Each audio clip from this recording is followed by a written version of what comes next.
Ini adalah kita di Desa Patuk Gawe Mulyo, Kecamatan Mirit, Kabupaten Kebumen, Provinsi Jawa Tengah.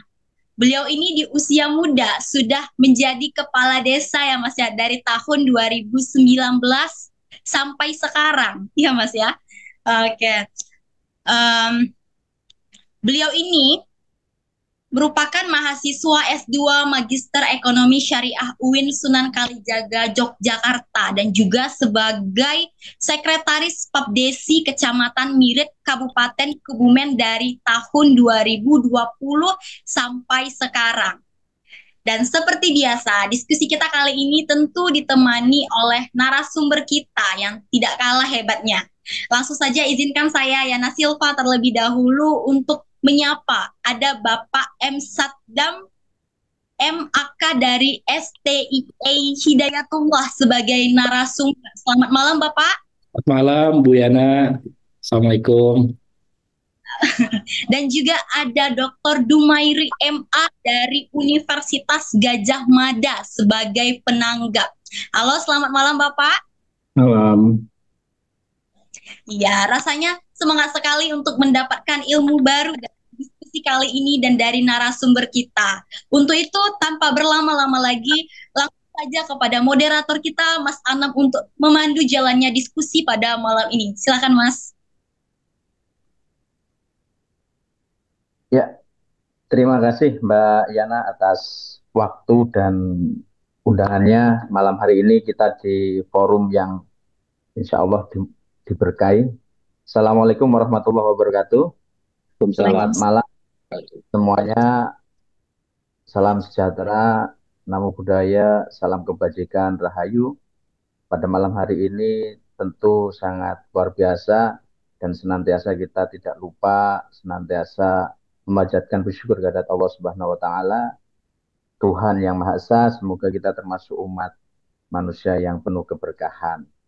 Malam hari ini kita akan diskusi tentang ekonomi, tatanan ekonomi yang berketuhanan, dan di tengah-tengah kita sudah ada narasumber yang tentunya track record rekam jejaknya luar biasa dan punya pengalaman yang panjang dan aktivis sejak mahasiswa dan dulu aktivis di POSE Ekonomi Syariah, kemudian sekarang di Sekolah Tinggi Ekonomi, ya Sekolah Tinggi Ilmu Ekonomi Hidayatullah Depok, yaitu Bapak Muhammad Sadam MAK, dan saat ini juga masih menempuh pendidikan S3 di Universitas Pancasila, dan ini sangat cocok dengan tema kita, lahir dari kampus Pancasila. Tentunya induk dari kampus Pancasila juga di sini ada. Nantinya akan menanggapi guru kami, akhirnya bisa ketemu juga Pak Jumeiri. Saya mengenal nama beliau itu sejak mahasiswa karena membaca dan mempelajari buku-buku beliau yang sangat benar. Bahkan dari mungkin mahasiswa dari Sabang sampai Merauke mengenal nama beliau. Saya kemarin kaget, wah, Bu Mary ini tahu tahu saya itu dulu bukunya banyak, termasuk perekonomian Indonesia dan matematika ekonomi.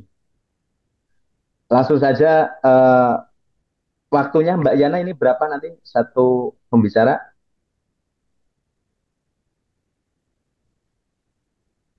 Halo,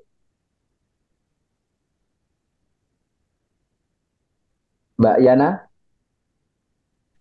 Ah iya Pak, mungkin untuk penyampaian materinya bisa 30 menit. Oh, 30 menit ya. Oke, nanti dilanjutkan diskusi ya. Jadi malam hari ini karena temanya ini menurut saya cukup falsafahnya juga masuk, kemudian secara filosofis juga masuk, dan secara idealisme juga masuk. Ini nanti eh, narasumber pertama Pak Muhammad Sabdam, kami berikan kesempatannya untuk menjelaskan dan memberikan pemaparan keilmuannya.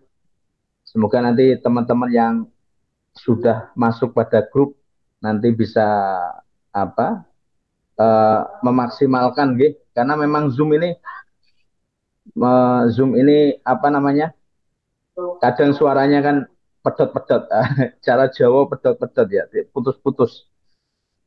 Langsung saja karena waktunya sudah cukup malam. Nanti silakan Pak Sadam, kami persilakan dengan materinya nanti bisa ditampilkan Mbak Yana. Terima kasih. Silakan Pak Muhammad Sadam. Baik, terima kasih Pak Anam. Bismillahirrahmanirrahim. Assalamualaikum warahmatullahi wabarakatuh. Waalaikumsalam. Alhamdulillahirabbil alamin. Alhamdulillahillazi 'allama bil qalam 'allamal insana ma lam ya'lam. Asyhadu an la ilaha illallah wahdahu la syarikalah wa asyhadu anna Muhammadan abduhu wa rasuluh. Allahumma shalli ala Muhammad wa ala ali Muhammad fil alamin kahim majid. Yang kami hormati Pak Moderator, Pak Anam Lutfi, yang kami hormati Prof. Dumairi, Masya Allah, ini satu kehormatan dan juga kebanggaan bagi saya pribadi bisa bertatap dan berdiskusi langsung dengan beliau. Karena tadi sebagaimana yang disampaikan sama Pak Anam, ya apa namanya, guru dosen matematika bisnis saya itu waktu S1 ya muridnya beliau ya.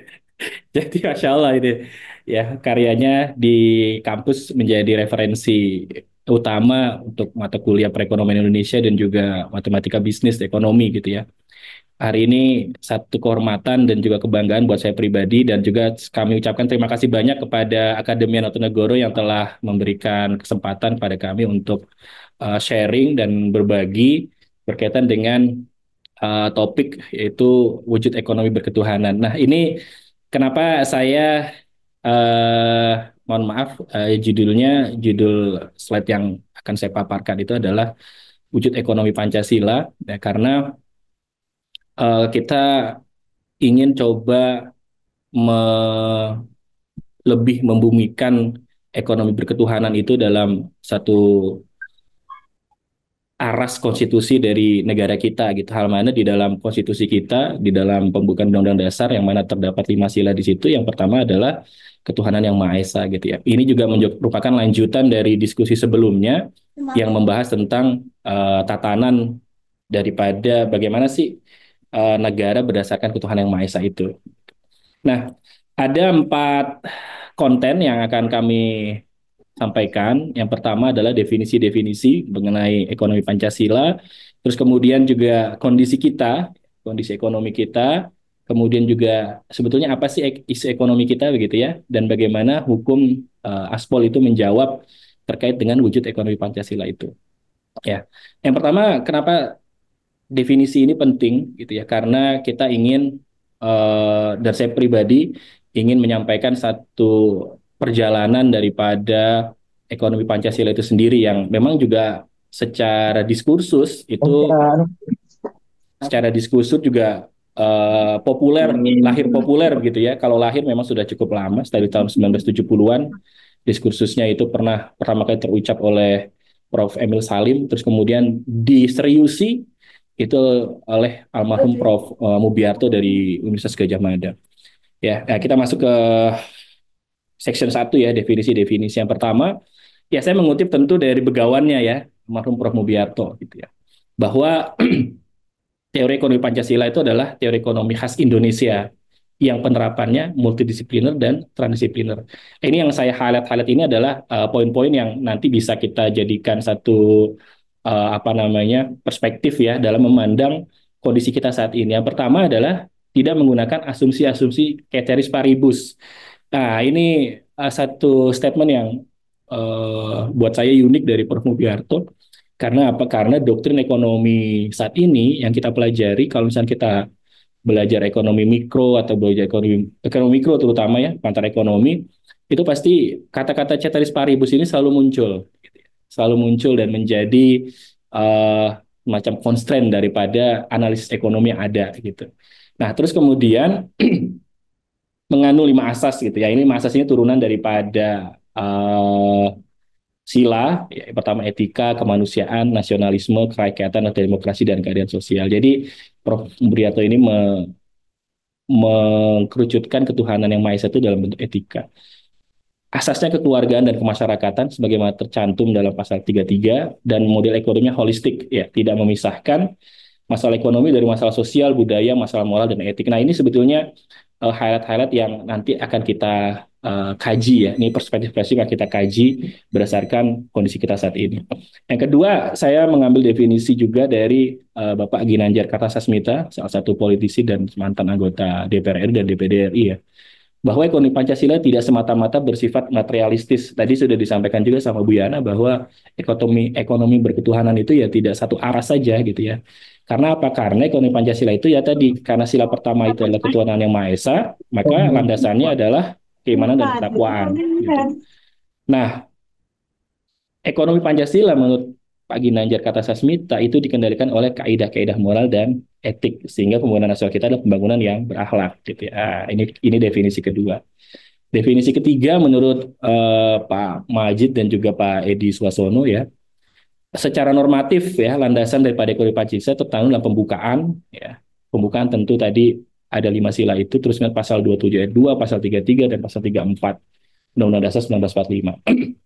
Terakhir Prof. Budiono mengatakan bahwa sistem ekonomi Pancasila ini tidak sepenuhnya mengadopsi kapitalisme atau sosialisme, tapi lebih pada integrasi dari keduanya dengan penekanan pada regulasi yang adil, partisipatif, aktif negara dalam ekonomi untuk menjaga kepentingan. Jadi kalau saya menggambarkan ini sintesa daripada kapitalisme dan sosialisme, apakah demikian juga? Nah, nanti kita akan coba kaji gitu, karena sebetulnya dasar pemikiran dan definisi ini itu bisa kita jejaki daripada aspek yang lebih fundamental gitu. Nah, itu tadi definisi-definisi yang berkaitan dengan sistem ekonomi Pancasila ya, Bapak Ibu. Nah, terus kemudian karena kita sudah punya definisi itu gitu ya, maka kita coba lihat kondisi kita, kondisi ekonomi kita saat ini itu seperti apa sih gitu ya. Mana Yang pertama, tentu saja mulai dari aspek yang paling penting gitu ya, karena tadi ekonomi Pancasila itu tidak setiap materialistik, tapi juga imaterialistik gitu. Dan imaterialistik itu bisa kita lihat dari seberapa besar keutuhan bangsa ini dalam mendidik satu bangsa dan manusia. Nah, tentu saja kita masih mendapati adanya ketimpangan pendidikan, ya. Ketimpangan pendidikan ini kenapa saya sampaikan ini merupakan salah satu peristiwa ekonomi juga, gitu ya. Karena bagaimanapun pendidikan ini memiliki peran penting dalam pertumbuhan dan perkembangan ekonomi di suatu negara atau bahkan di suatu individu gitu ya. Kalau kita lihat ya ketimpangan pendidikan yang ada gitu kan, ya ini hampir 8% desa belum memiliki standar pendidikan. Nah, kita lihat kalau Pulau Jawa ya kita sudah mahfum lah ya. Tetapi walaupun Pulau Jawa ini sudah memiliki fasilitas pendidikan yang baik gitu ya, tapi kita juga bisa melihat gitu ya bagaimana eh, kondisi dan kualitas dari pendidikan itu sendiri belum tersebar merata gitu, Bapak Ibu. Ya kalau misalkan nggak usah jauh-jauh gitu ya. Jakarta sebagai pusat ibu kota, kita main sedikit ke Bogor gitu ya. Atau jangan ke Bogor dulu deh, ke Bojonggede gitu atau Citayam itu dekat sekali dari Jakarta. Kalau misalkan kita sandingkan dan bandingkan kualitas pendidikannya atau output dari pendidikan itu masih jauh sekali gitu. Nah, ini menjadi fenomena kenapa kok bisa ketimpangan pendidikan ini terjadi sementara kita memiliki satu definisi sistem ekonomi yang secara konstitusional itu kelihatannya holistik dan menyeluruh seperti itu. Ya. Yang kedua, ketimpangan ekonomi ya. Walaupun indeks rasio Gini kita tahun 2024 ini 0,39 ya. Tapi studi dari Celios ya melaporkan bahwa ketimpangan di Indonesia telah berada di titik di mana kekayaan 50 orang terkaya di Indonesia setara dengan kekayaan 50 juta masyarakat Indonesia gitu. Jadi ya 1 banding 1 juta ya.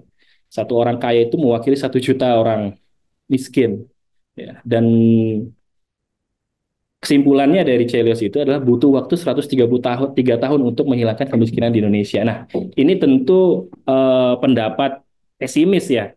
Pendapat pesimis jika sistem ekonomi yang diberlakukan masih tetap seperti ini gitu. Nah, seperti itu kan. Nah, ini kan menjadi satu anomali juga gitu bagaimana konstitusi kita yang diturunkan dalam definisi sistem ekonomi Pancasila itu tidak mampu untuk mengatasi ketimpangan ini. Kemudian konflik horizontal ya Bapak Ibu ya. Ini berita terbaru saya sampaikan ya, ada aksi buang susu sapi. Kenapa horizontal gitu Bapak Ibu? Karena konfliknya itu antara perusahaan ya dengan masyarakat produksi gitu ya. Kenapa ini horizontal? Karena dua-duanya ini bagian atau pilar dari ekonomi itu sendiri gitu. Ya, kalau vertikal kan berarti konfliknya dengan pemerintah ya. Ini antar privat itu jadi konflik begitu. Karena apa? Karena eh, kebijakan impor gitu ya yang dilakukan pemerintah dan seterusnya. Nah, ini perlu kita dalami apakah memang hanya karena kebijakan impor demikian? Apakah ada akar masalah yang lebih utama yang menyebabkan terjadinya konflik horizontal gitu ya. Terus kemudian postur fiskal kita yang sangat ketat. Ini berita-berita di saya capture gitu ya, tahun 2025 Prabowo Gibran akan bayar bunga utang itu sebesar 552 triliun. Itu baru bunga utang Bapak Ibu ya. Nah, pokok utangnya jatuh tempo berapa ini 800 triliun gitu. Artinya kalau misalkan APBN kemarin yang didok itu sekitar 3.000 triliun dengan sumber pemasukan itu sekitar 2.800 dan ada penambahan pembiayaan utang sekitar 600 triliun gitu kan. Kita bisa membayangkan bagaimana nanti kebijakan anggaran yang akan dilakukan oleh pemerintah gitu. Apakah mampu menyelesaikan masalah tadi, ketimpangan pendidikan, ketimpangan ekonomi, konflik horizontal, ya. Nah, ini postur fiskal kita sangat ketat karena satu-satunya jalan untuk encourage ekonomi yang dalam tanda kutip ya, dalam tanda kutip itu free gitu, itu gratis ya ini dari fiskal kita seperti itu. Kalau dari moneter atau dari perbankan ya jelas itu basisnya adalah basis utang gitu. Nah, ini kita lihat ya belanja pemerintah menurut jenis tahun 2025 ini masih era PBN ya. Pembayaran bunga utang 552 triliun. Kemudian belanja pegawai 513 triliun. Artinya 1 triliun itu 1.000 triliun itu sudah konsumtif gitu. Itu hampir kalau ini 2,6 berarti 1.000 triliun ya sekitar hampir separuhnya gitu ya, 40%-an gitu ya. Sisanya belanja modal ya, misalnya 190. Ya memang arahannya Pak Prabowo menghentikan menghentikan mengerem bukan menghentikan ya, mengerem proyek-proyek mercusual yang sifatnya infrastruktur gitu atau investasi ya. Terus kemudian subsidi, belanja hibah, belanja bantuan sosial hanya 152 triliun gitu. Nah, ini bagaimana dengan kondisi yang tadi kita eh, dapatkan gitu ya. Walaupun secara alokasi gitu ya pendidikan masih tetap menjadi nomor satu gitu ya. Karena di undang-undang itu juga diatur ya satu-satunya mungkin yang diatur bahwa 20% dari APBN itu dialokasikan untuk pendidikan. Itu pun masih jadi polemik gitu ya. Beberapa bulan terakhir itu menjadi polemik masalah masalah anggaran pendidikan ini gitu. Larinya kemana dan seterusnya. Nah ini jadi masalah kita juga dan kondisi ekonomi kita saat ini, postur fiskal kita yang ketat, dan juga masalah fiskal yang harus kita cari di mana akar masalahnya. Nah, jika kita melihat tadi definisi ekonomi Pancasila, yang mana itu sudah termaktub dalam konstitusi kita, gitu ya. Terus kemudian kita lihat realita kita, gitu ya. Pertanyaannya adalah, apakah ekonomi Pancasila atau ekonomi berketuhanan itu sudah mewujudkan begitu? Ya tentu kalau misalnya kita lihat realitasnya tentu tidak gitu ya. Beberapa apa namanya termasuk tulisannya Prof. Dumairi juga kalau Adam Smith ini bangun gitu ya nangis-nangis kemudian mau minta dikubur lagi gitu karena salah memahami sistem ekonomi yang ada gitu. Orang-orang cuma baca Wealth of Nation lupa sama Theory of Moral Sentimentnya Adam Smith begitu kan. Nah, ini juga jadi satu diskursus gitu. Apakah kemudian ekonomi Pancasila itu uh, utopis gitu ya, relevan dengan dan atau bukan bukan relevan gitu ya. Apakah bagaimana kemudian membumikan ekonomi Pancasila itu menyelesaikan masalah-masalah yang ada saat ini kayak gitu. Seperti itu. Nah, saya pribadi melihat bahwa problem ekonomi kita itu ternyata jauh lebih paradigmatik dan tidak hanya sekedar teknikal gitu ya. Apa problem ekonomi kita yang paling utama? Yang pertama adalah kegagalan kita dalam memahami manusia secara utuh. Nah, ini adalah satu analisis saya gitu ya, bahwa sistem ekonomi yang saat ini berjalan dan para ekonomnya gitu ya, itu gagal melihat dan memahami manusia secara utuh bagaimanapun ya, manusia ini menjadi apa namanya garda terdepan dalam menggerakkan ekonomi gitu. dan sistem itu atau kelembagaan itu kemudian yang mengatur bagaimana manusia ini bisa memaksimalkan dirinya secara utuh. Nah, permasalahannya adalah ya kita tidak melihat manusia secara utuh, gitu. Ya, hanya kalau bahasanya itu hanya manusia dipandang sebagai homo economicus saja, atau melihat manusia itu dari unsur materialnya saja, gitu ya. Tidak melihat manusia dalam aspek imaterial yaitu ruh dan akal, gitu ya. Apa konsekuensi dari kegagalan dalam memahami manusia itu? Yang pertama adalah lupa bahwa siapa sebetulnya yang menggerakkan manusia itu untuk berekonomi, begitu. Apakah nafsunya, akalnya, ruhnya, atau jasadnya tanpa ada yang kemudian mendrive, begitu ya. Hal ini kemudian menyebabkan lupa juga bahwa manusia itu tidak hanya memiliki kebutuhan dan keinginan jasa dia saja gitu, tapi juga membutuhkan dan memiliki keinginan yang terkait dengan ruh, akal dan juga nafsu seperti itu. Nah, inilah apa namanya problem paradigmatik menurut saya, problem akar sehingga apa konsekuensinya? Konsekuensi yang pertama ya konsekuensi mikronya, doktrin ekonominya menjadi keliru gitu dalam melihat apa sih sebenarnya masalah ekonomi yang utama begitu.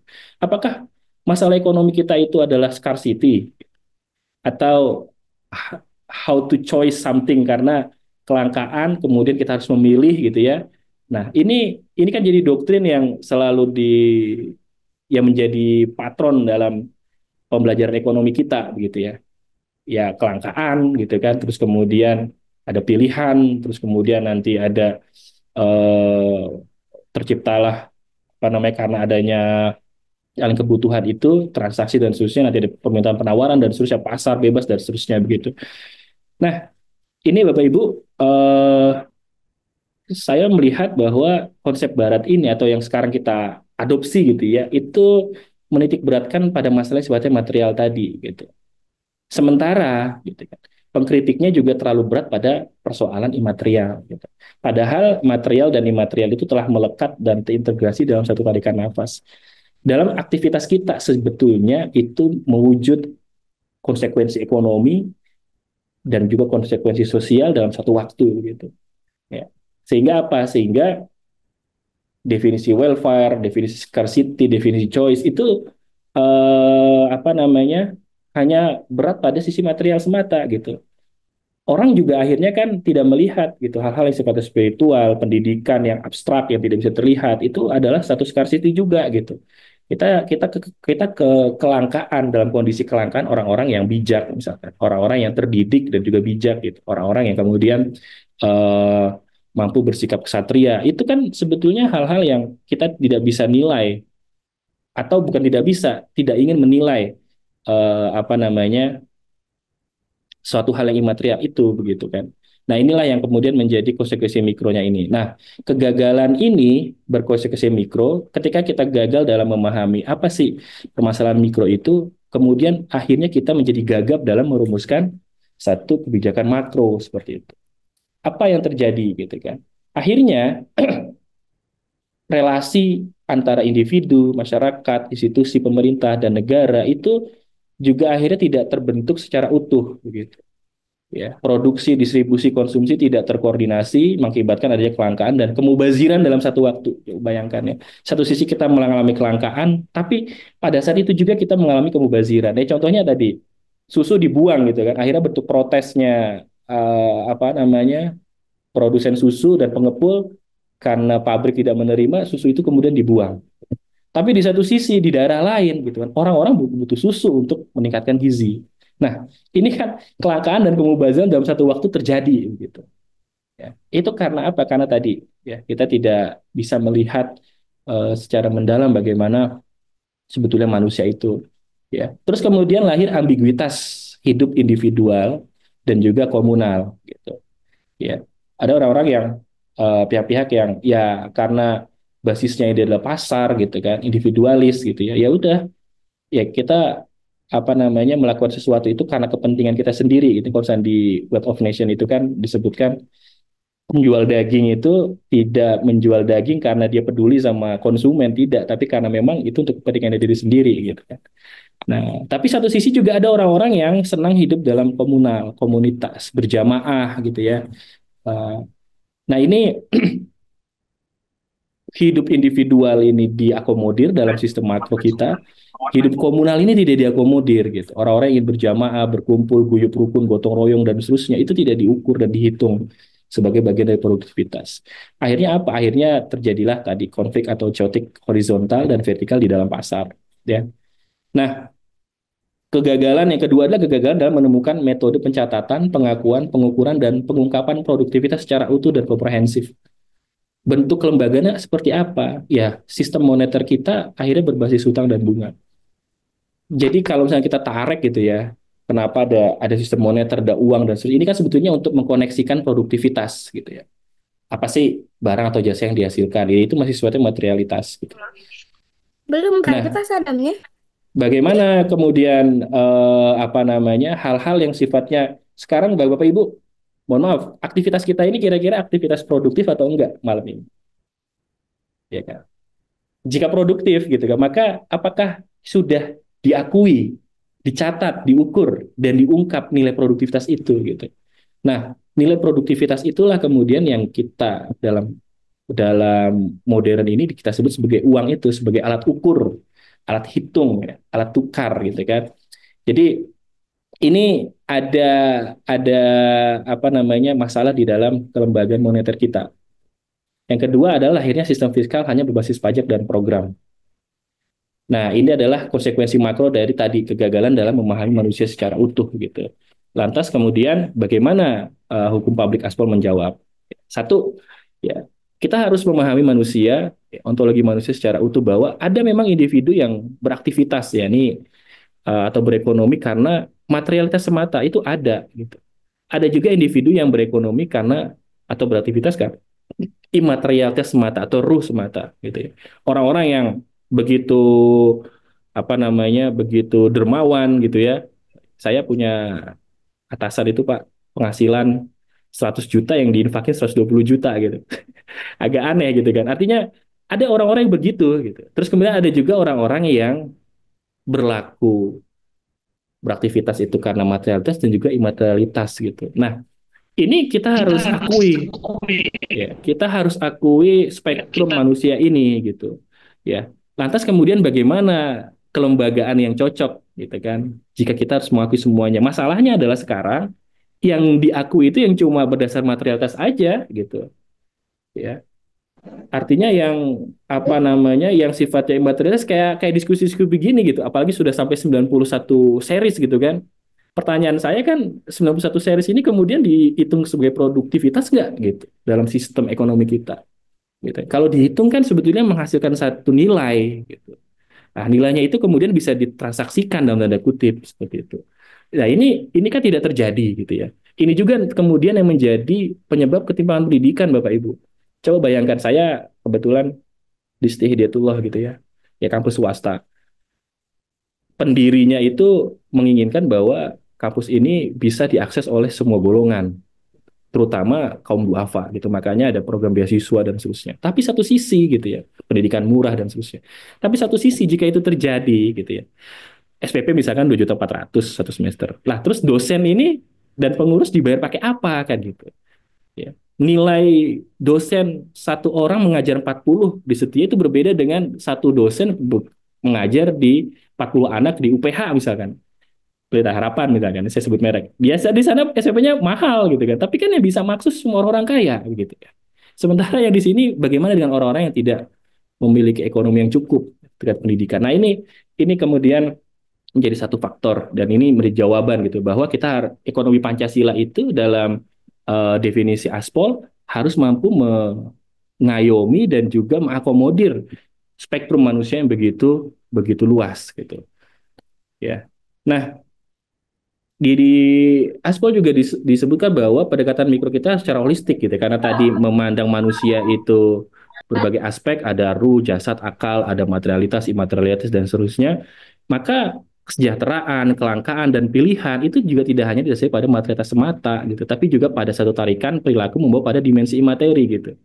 Jadi bagaimana Bapak Ibu sekalian, eh, para ulama-ulama atau para ulama-ulama khos begitu ya, yang sudah tidak mengejar dunia gitu kan, itu tetap kemudian mampu eh, apa namanya izahnya itu tetap tetap tegak gitu kan karena aktivitas-aktivitas mereka itu dihitung dan diukur juga dicatat sebagai aktivitas produktif mengajar kemana-mana kampung-kampung gitu ya atau Pak Kades gitu Pak Anam gitu ya ngasih penyuluhan apa segala macam gitu kan dengan itu ada apa namanya aktivitas-aktivitas yang memang harus diakui gitu nanti jatuhnya seperti apa gitu. Ketika ini dilakukan, maka akan terjadi yang namanya orang-orang yang berilmu gitu kan, orang-orang yang memiliki spiritualitas dan keilmuan yang mapan, itu kemudian menjadi orang-orang yang dihargai gitu. Seperti itu. Ya, beda sekarang kan siapa punya uang ya, siapa mengekor gitu. Apa sih sistem politik kita sekarang gitu. Nah, itu. Kemudian atas dasar itu dari situ kemudian Aspol juga melakukan pendekatan ekonomi makro yang adil. Yang pertama ya bagaimana kalau kita lihat masalah-masalah ekonomi gitu ya ada inflasi apa segala macam itu tidak akan terjadi jika kelembagaannya disusun dengan baik gitu ya. Yang pertama tadi kita membentuk yang namanya jejaring small area yang melahirkan kegiatan produksi, distribusi dan konsumsi yang terintegrasi dan koordinir gitu. Nah, sekarang ini Indonesia ini ya sebetulnya dibilang juga jelas juga gitu ya. Iya, apakah kegiatan produksinya terkoordinir atau tidak, proses distribusinya bagaimana dan seterusnya itu karena itu tadi gitu. Kita ingin kegiatan produksi dan distribusi itu terkoordinir sehingga ini bisa mencapai satu kondisi ekonomi yang optimum. Tapi itu tidak diakui gitu ya sebagai bagian dari produktivitas kan repot gitu ya. Karena apa? Karena ya itu tadi sistemnya menitik beratkan pada hal yang sifatnya materialitas. Nah, pada tataran penyelenggara negara gitu ya, ekonomi itu berbasis hak, produktivitas, turun bunga dan bagi hasil. Jadi yang seperti saya bilang tadi, spektrumnya ekonomi Pancasila itu harus mengayomi semua, tapi kita harus lihat juga kepalanya itu harus ngadep kanan gitu ya. Kepalanya kan ngadep kanan ya Bapak Ibu ya. Nah itu apa namanya mengindikasikan bahwa pada tataran puncak penyelenggara dia harus mampu mewujudkan sistem ekonomi yang berbasis hak, berbasis produktivitas, non bunga dan juga bagi hasil seperti itu. Saya percepat aja ya. Nah, bentuknya seperti apa nanti gitu ya. Sistem moneter kita itu menjadi ada dua kamar. Sekarang juga juga sudah terjadi ada namanya dual banking system gitu, ada perspektif syariah, ada konvensional. Tapi masalahnya sistem ekonomi syariah kita Bapak Ibu yang ada di Indonesia itu masih jadi subordinat dari sistem konvensional gitu ya. Harusnya bank sentralnya ada dua kalau menurut saya gitu. Makanya kemudian sistem moneter dua kamar ini memastikan orang-orang yang ingin eh, apa namanya menjalankan aktivitas ekonominya dengan guyup rukun, dengan berkelompok, berjejaring, berjamaah gitu kan, dan memang betul-betul tidak tidak perspektifnya itu printing money dengan bermain saham atau baris usang dan segala macamnya atau berbasis produktivitas dan hak itu terakomodir dengan yang namanya operasi nanti saya tampilkan bagaimana struktur kelembagaannya. Tapi orang-orang yang ingin berkompetisi, menikmati bunga ya, uang berbunga dan seterusnya, ya silakan aja gitu. Yang harus diakomodir juga gitu. Karena apa? Karena kalau misalnya tidak diakomodir, ya tentu akan ada perlawanan dan sekarang kan yang paling besar itu kan orang-orang yang eh, apa namanya pihak-pihak yang menikmati sistem moneter berbasis utang dan bunga, ya, apa yang kita sebut sebagai oligarki itu. Walaupun sebetulnya pada akhirnya gitu Bapak Ibu, mereka juga akan merasakan bahwa oh, sebenarnya lebih enak hidup dengan sistem moneter berbasis produktivitas dan hak. Ya, demikian juga dengan sistem fiskal kita gitu, tidak berbasiskan pajak dan program, tapi berbasiskan bagi hasil dan juga basis individu dalam small area. Ini nanti teknikalnya kita bisa diskusikan ya. Nah, ini definisinya menurut dokumen Aspol ya. Ekonomi Pancasila huruf A sebenarnya ada lagi di atasnya adalah kedaulatan NKRI dalam mengelola moneter dengan sistem tanpa bunga pada tingkat negara. Satu paket, dua sistem mengelola uang rupiah.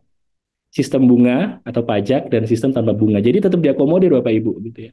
Tidak menghilangkan, tapi pada satu waktu gitu ya, dengan sendirinya orang-orang yang atau sistem bunga ini akan hilang. Sebagaimana kalau misalkan kita refer ke sejarah gitu ya, Nabi ketika di Madinah itu kan udah ada pasar Yahudi tuh yang penuh dengan kompetisi, ada ribanya gitu ya. Tapi beliau tidak menutup itu. Beliau justru menghadirkan pasar baru, gitu ya. Yang itu adalah eh, pengelolaannya bagi hasil tanpa bunga dan seterusnya. Beliau tidak menutup itu, tapi pada akhirnya gitu ya pasar Yahudi ini akhirnya mengalami kerugian sendiri gitu, karena orang-orang lebih mendapatkan manfaat di dalam sistem pasar yang tanpa bunga dan juga berbagi bagi hasil. Nah, sistem ekonomi kita, sistem ekonomi Pancasila, diskursusnya itu belum menyentuh pada kajian-kajian moneter, Bapak Ibu. Makanya ini Aspol ini kemudian menyajikan satu solusi bahwa ekonomi Pancasila itu harus bisa menyentuh aspek moneter juga gitu. Bagaimana sistem moneter yang kemudian itu sesuai dengan nilai Pancasila. Kita terbenturnya di situ Bapak Ibu. Implementasi ekonomi Pancasila kita yang diwakilkan dalam bentuk koperasi gitu ya, itu terbentur dengan sistem moneter. Nanti babakan koperasi ini nanti Pak Anom yang akan jelaskan di sesi selanjutnya mudah-mudahan gitu. Nah, ini kelembagaannya ya. Koperasi sebagai soko guru itu bukan koperasi sebagai lembaga keuangan yang sekarang ini beredar, bukan. Koperasi itu hanya sebagai penyelaras atau lembaga intermediasi antara kepemilikan pribadi dan kepemilikan bersama, gitu ya. Dia adalah institusi yang kemudian mencatat, ya, terus kemudian menilai, ya, mengukur produktivitas daripada anggota-anggota koperasi itu. Nah, di mana di dalam komunitas small area itu terdapat yang namanya sistem dinamisator, ya, sistem produksi dan sistem distribusi. Dan yang paling penting adalah sistem pemikiran dan penyadaran kritis. Ini penting sekali gitu. Yang dalam bahasa kita adalah sistem pendidikan itu sendiri gitu ya. Nah, ini kan jadi soal kalau misalkan seluruh fakultas ekonomi di Indonesia itu pengantar ilmu ekonominya yang mendoktrin masalah scarcity dan choice gitu. Emang harusnya kita rubah gitu. Di tempat kami juga sudah kami rubah gitu. Pengantar ekonominya nggak ada itu babakan kelangkaan itu. Ya ada, tapi itu sebetulnya hanya masalah waktu saja untuk masalah kelangkaan. Ini eh, apa namanya alurnya ya, alur daripada individu-individu yang terkumpul dalam small area gitu ya. Jadi dimulai dari individu masyarakat, ada proses pendidikan atau penyadaran kritis, baik itu jasmani, ruhani, dan akal gitu ya, di tingkat publik, private, dan masyarakat. Nah, dari situ akan kelihatan gitu, sebenarnya individu ini bisa apa sih optimalnya gitu ya. Yang ngajar, fokus ngajar gitu ya. Kalau sekarang dosen, ya di tempat kami, Bapak Ibu mungkin tempat lain tidak gitu ya, karena SPP kami murah gitu ya, terus kami ada beasiswa gitu ya, ya kami baru bisa menggaji dosen sebagaimana adanya. Tapi karena saya punya pemahaman ini, ya kami catat produktivitasnya sebagaimana lazimnya.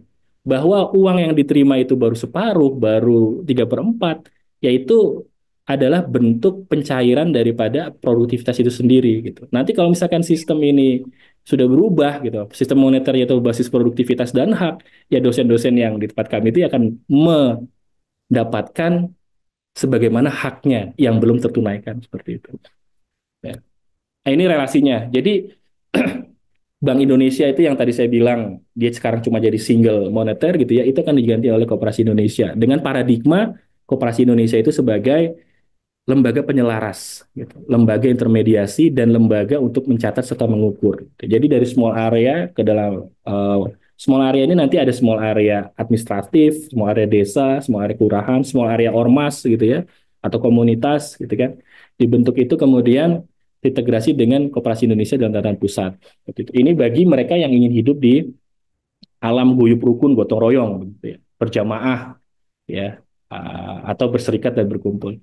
Kalau yang mau privat ya silakan, nikmatilah konsep yang ada sekarang ini juga, tapi tetap diadministrasikan gitu ya. Oh, Bapak ini tetap mau pakai semua areanya corporate ya sebagai sekarang gitu. Ya udah, tetap Bapak produksinya apa dan segala macam. Sehingga ini nanti kenapa semua area itu penting dibentuk agar terjadi namanya kepastian pasar seperti itu. Kalau sekarang kan pasar tidak pasti, Bapak Ibu. Semua sekarang serba uncertainty gitu. Yang certainty cuma suku bunga gitu ya. Itu pun tergantung Bank Indonesia bagaimana menentukan ininya. Nah, ini payungnya ya, payungnya. Jadi lembaga moneter itu memang harus berdaulat berdasar, kalau misalnya ekonomi Pancasila harus punya lembaga moneter yang berdaulat berdasar koperasi. Baru kemudian ada dua, tadi ada dua sistem gitu. Atau yang saya bilang ini adalah sebetul-betulnya dual banking system gitu. Jangan lagi kemudian syariah itu hanya jadi subordinat dari sistem bunga gitu ya. Tapi dia kemudian setara. Nanti kita lihat tuh, karena jadi subordinat Bapak Ibu, banking itu yang awalnya profit loss sharing sekarang jadi revenue sharing. Menurut saya apa bedanya gitu ya? Kalau orang revenue sharing ya dia nggak tahu beban-bebannya. Kalau rugi tetap harus ada yang dibagi gitu karena bahasa revenue sharing. Gitu. Kalau profit loss sharing kan kalau misalnya dikurangi beban rugi nggak ada bagi gitu kan. Kalau revenue sharing asalkan ada revenue-nya gitu ya. Ada terjual barang 1.000 perak tapi bebannya itu 5.000 gitu kan. Yang 1.000 ini dibagi terus kerugiannya siapa yang nanggung begitu. Nah, itu karena lembaga syariah kita, ekonomi syariah kita itu masih menjadi subordinat dari sistem moneter berdasarkan bunga dan berdasarkan utang. Barangkali itu yang bisa kami paparkan, kurang lebihnya mohon maaf, mohon nanti uh, Prof. Dumairi memberikan satu elaborasi dan juga tambahan-tambahan Prof. Saya senang banget ini ada bisa bertatap muka langsung dengan Prof. Dumairi. Terima kasih. Kami kembalikan ke Anam Lutfi. Assalamualaikum warahmatullahi wabarakatuh.